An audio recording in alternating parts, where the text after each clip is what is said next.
Good evening, everybody. This is Metropolitan Scholarius, and tonight we're going to introduce to you a topic on historical vestments within the church. And we'd like to take this opportunity to thank you for tuning in to Theology on the Air. And our panel discussion this evening will be introduced by our participants from Bishop John Mark from Maryland, Bishop Cyril Mark from Washington, D.C., and Bishop Mark Dowd from Toledo, Ohio. And we will do a roundtable discussion on the concept of vestments in the church, and also some discussion as to how they developed historically and where we might find mention of them within the Bible. And at this point, I would like to turn the microphone over to Mark Dowd to introduce the topic. Mark Dowd, welcome. Well, yes, it's always, when we were children, our mother said, go change into your good clothes. We're going to church. And there were special shoes you didn't wear any other time. You had to make sure you were scrubbed and that your hair was combed and so on. But that was a Methodist church, and they did not have vestments. And most of the Protestant churches consider that a fine, well-fitted suit or a Geneva robe is perfect and satisfying for preaching. But we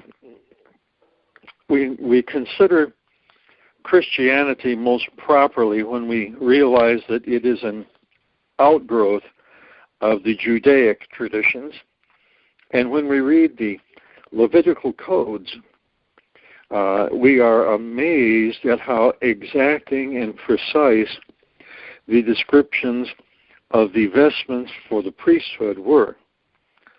And they were so precise, even down to the underwear. And so we have a decision, every Christian leader has a decision to make.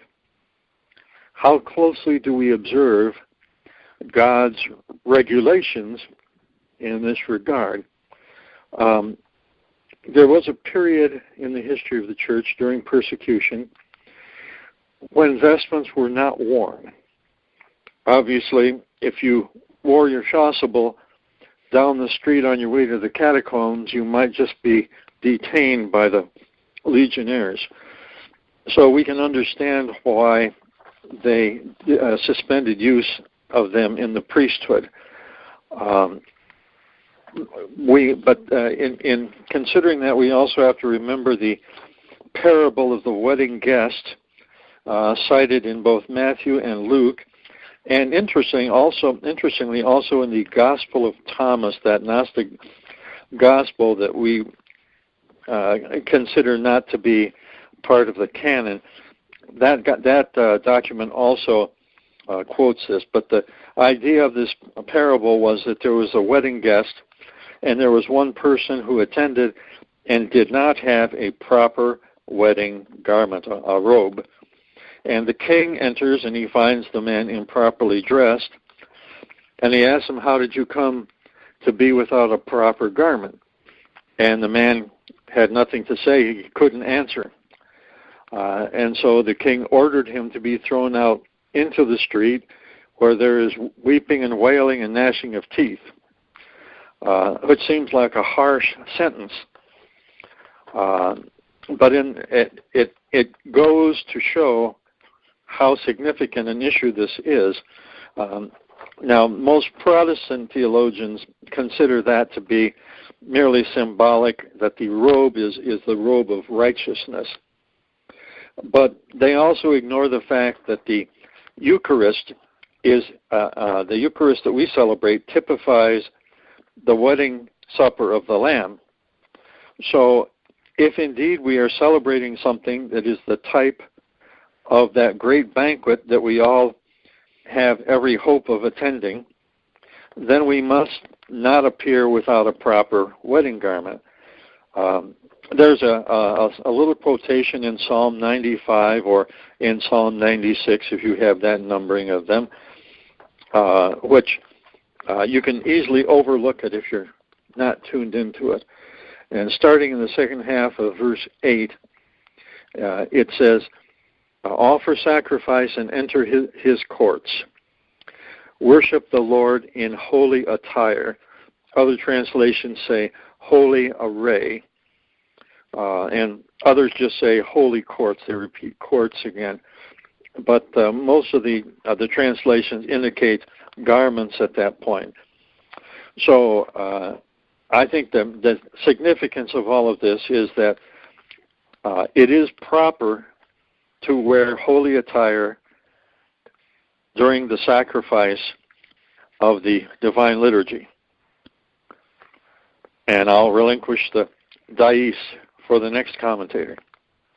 All right. Well, thank you, Mark, for that historical perspective on vestments. I think that it's also important to understand is that one of the reasons why we have vestments in the liturgical church is that taking from early Roman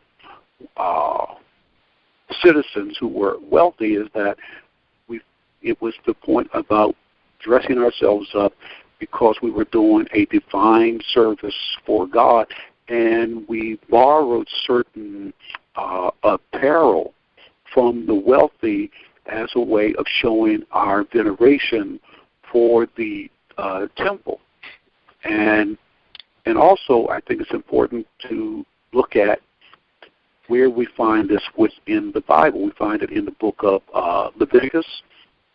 Yes. And we also find it in the book of Exodus when God specifically described and decreed through Moses what type of vestures that Aaron and his sons should wear as part of their priesthood and serving in the temple. Well, maybe we're a little ahead of ourselves because this was when it was simply the Ark of the Covenant prior to the building of the temple.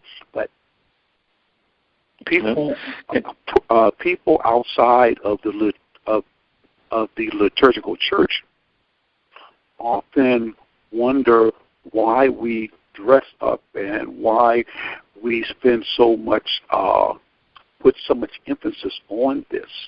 But if we realize that this is a direct commandment from God and is not necessarily something that we as humans made up, but this is an integral part in our service at the altar.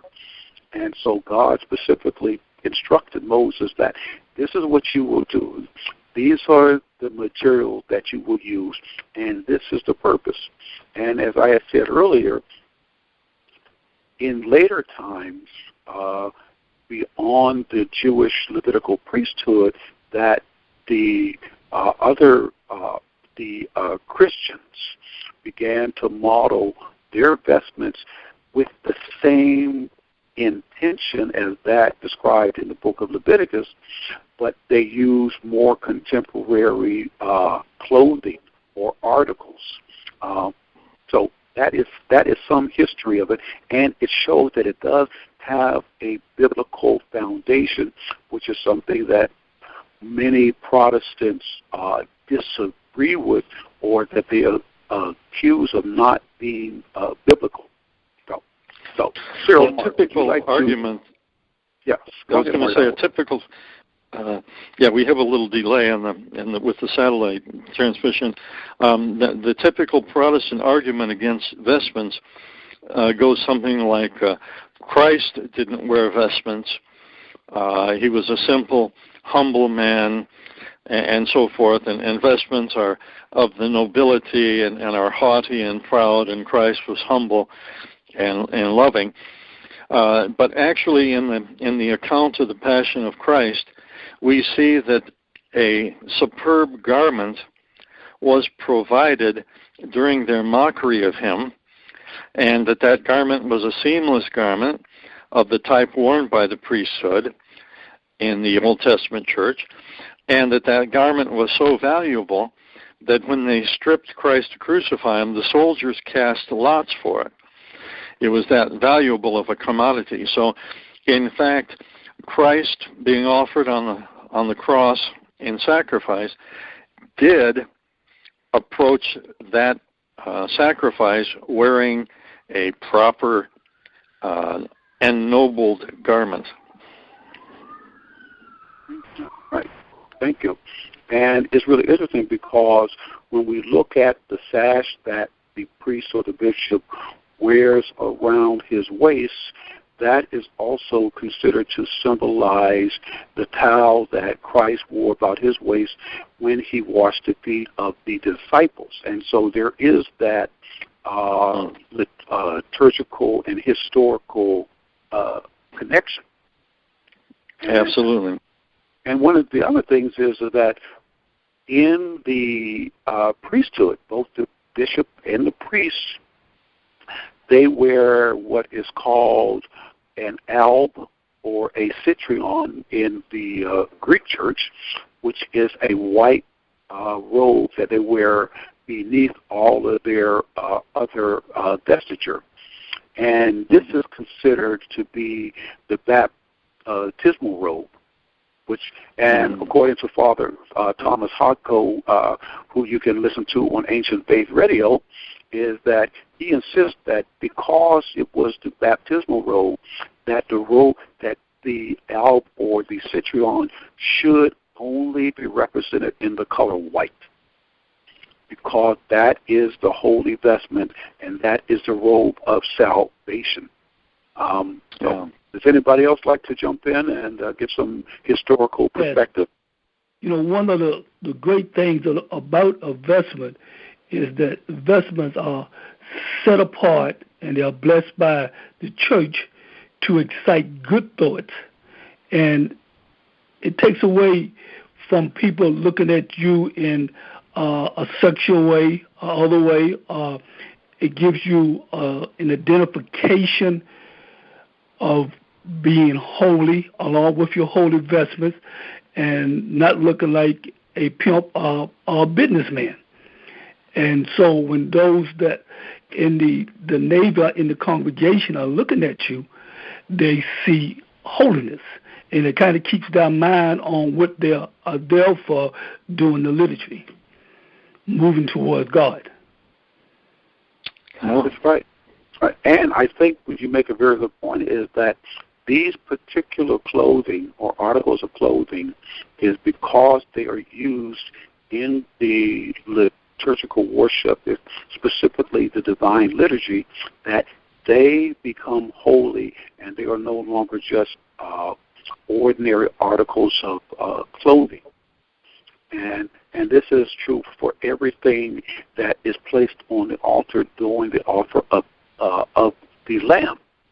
A special piece of or article of clothing that I'd like to discuss, if you will, is the role of the omophorium that the bishop wears, which is emblematic of his office.